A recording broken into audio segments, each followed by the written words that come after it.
शिकार 4 शादियां और कई लोगों तक पहुंची रकम। कानपुर में पकड़ी गई दिव्यांशी चौधरी कोई आम ठग नहीं।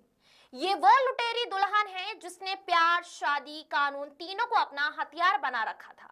4 साल में 4 शादियां, 12 लोगों पर रेप केस और 10 खातों में 8 करोड़ से ज्यादा की रकम।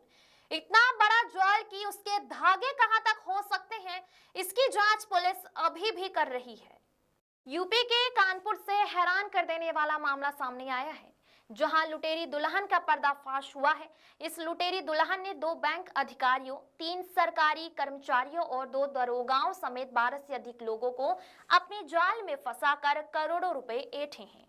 इस ब्लैकमेलर दुल्हन का नाम दिव्यांशी है, जिसका शिकार बने कानपुर के ग्वालटोली थाने में तैनात दरोगा आदित्य कुमार लोचव। वहीं जब आदित्य ने पुलिस में शिकायत दर्ज कराई, तब उसके कारनामों का पर्दाफाश हुआ। पुलिस ने लुटेरी दुल्हन दिव्यांशी को गिरफ्तार कर लिया और बाकी तथ्यों के आधार पर जांच कर रही है। बुलंदशहर के रहने वाले 2019 बैच के सब इंस्पेक्टर आदित्य कुमार लोचव की शादी दिव्यांशी से एक रिश्तेदार के जरिए 17 फरवरी 2024 को हुई थी। दिव्यांशी ने दहेज में स्कॉर्पियो और लाखों के जेवर देने की बात कही थी, जिसके बाद आदित्य और उनके परिवार ने हामी भर दी। शादी के बाद दिव्यांशी बीएड और सीटेट की तैयारी का बहाना बनाकर घर में नहीं रुकती थी और जब आती थी तो गूगल पे और फोन पे जैसे सभी यूपीआई ऐप डिलीट कर देती थी। ड्यूटी पर मौजूद आदित्य से वहां ऑनलाइन रुपए भी मांगती थी, जिससे उन्हें शक हुआ। शादी के 4 महीने बाद जब आदित्य छुट्टी पर घर आए और उन्होंने दिव्यांशी का मोबाइल लिया तो वह बेचैन हो गई। आदित्य ने जबरन यूपीआई ऐप डाउनलोड कराई और ट्रांजैक्शन हिस्ट्री चेक की। उन्हें 10 से ज्यादा खातों में करोड़ों के ट्रांजैक्शन मिले। इस राज के खुलने के बाद दिव्यांशी झगड़ा करके मायके चली गई। 25 नवंबर 2024 को दिव्यांशी ने कानपुर पुलिस कमिश्नर ऑफिस में हाई वोल्टेज ड्रामा किया। उसने अपने पति आदित्य पर परेशान करने और 14.50 लाख रुपए हड़पने का आरोप लगाते हुए कहा कि दरोगा पति के कई महिलाओं से अवैध संबंध है और उन्हें वह ब्लैकमेल करते हैं।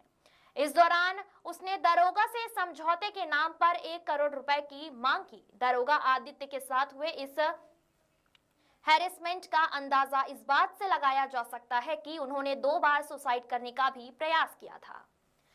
जब दरोगा आदित्य ने दिव्यांशी चौधरी के खिलाफ सैकड़ों साक्ष्य पेश किए तो पुलिस ने जांच शुरू की। पुलिस ने जब दिव्यांशी के खातों की जांच की तो एक चौंकाने वाला सच सामने आया। उसके खातों में मेरठ में तैनात रह चुके दरोगा इंस्पेक्टर और सीओ तक के खातों में करोड़ों का लेन देन मिला।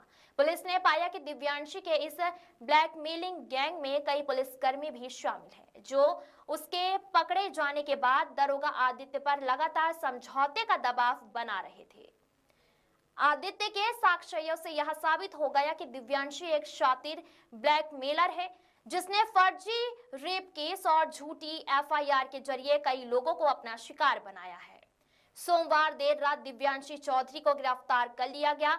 उसके खिलाफ धोखाधड़ी, ब्लैकमेलिंग, आपराधिक षड्यंत्र सहित कई गंभीर धाराओं में मुकदमा दर्ज किया गया है।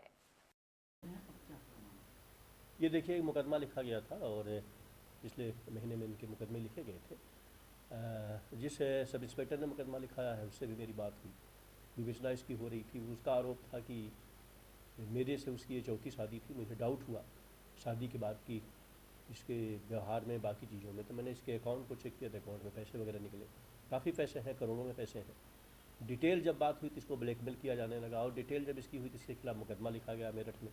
वहाँ पे इसके मुकदमे को ख़त्म हुआ। प्राइमरी जब इस खुद जो वादी है मुकदमे का, सब इंस्पेक्टर, उसने जब जांच की तो पता चला कि 4 मुकदमे पहले भी इस लेडीज़ ने लिखाए थे डिफरेंट टाइम पे। इसमें 2 बैंक के मैनेजर भी हैं, एक पुलिस पे भी है, और उनसे ब्लैकमेल करके अच्छा खासा पैसा लिया था। तो एक गैंग है जिस तरीके से किसी को फांस लेना और फिर उसके बाद उसको ब्लैकमेल करना। इससे भी डिमांड की गई थी पैसे की, इसने पैसा नहीं दिया। इसका ये भी कहना है कि मैंने 2 बार सुसाइड के लिए भी बहुत डिस्टर्ब हो गया। फाइनली मैंने लड़ने की हिम्मत करी और फिर फाइनली वरिष्ठ अधिकारियों के पास मिला, जाके अपनी बात बताई, तो उस तथ्य के आधार पर ये कार्रवाई की गई। विवेचना भी जारी है, फाइनेंशियल अकाउंट भी इनके निकाले जाएंगे और ये देखा जाएगा किन स्रोतों से ये पैसे, करोड़ों में जो ट्रांजैक्शन हुए हैं वो क्या है, ब्लैकमेलिंग का क्या पैटर्न है, फिर इस पर पूरी पुलिस कार्रवाई करेगी। सर क्या जांच में निकल गया है कि इसके साथ और डिटेल में लोग शामिल हैं इस टेस्ट के पीछे? मैं भी, क्योंकि हो सकता है कि जो पैसे का ट्रांजैक्शन हुआ हो, डायरेक्ट ना हुआ हो, तो वो एक उसकी जो पूरी ट्रेन है वो पता चलेगी, और कौन कौन लोग, सारी बात है। अगर ये चौथी शादी है उसकी, 4 शादी उसने पहले ही करी है, तो उन लोगों से भी बयान लिया जाएगा, उनका क्या रहा, उनके साथ किस तरीके का पैटर्न हुआ है। ये सब तमाम बातें हैं। बहरहाल विवेचना निष्पक्ष तरीके से की गई है, और एक जो एक्यूज्ड है, जो उसको गिरफ्तार किया गया है, जो जुडिशियल कस्टडी के लिए, रिमांड के लिए हम गए हुए हैं, और आगे की कार्रवाई करेंगे। ऐसी ही बड़ी खबरों को देखने के लिए हमारे चैनल अनंत न्यूज़ को सब्सक्राइब करें और बेल आइकन दबाना न भूलें।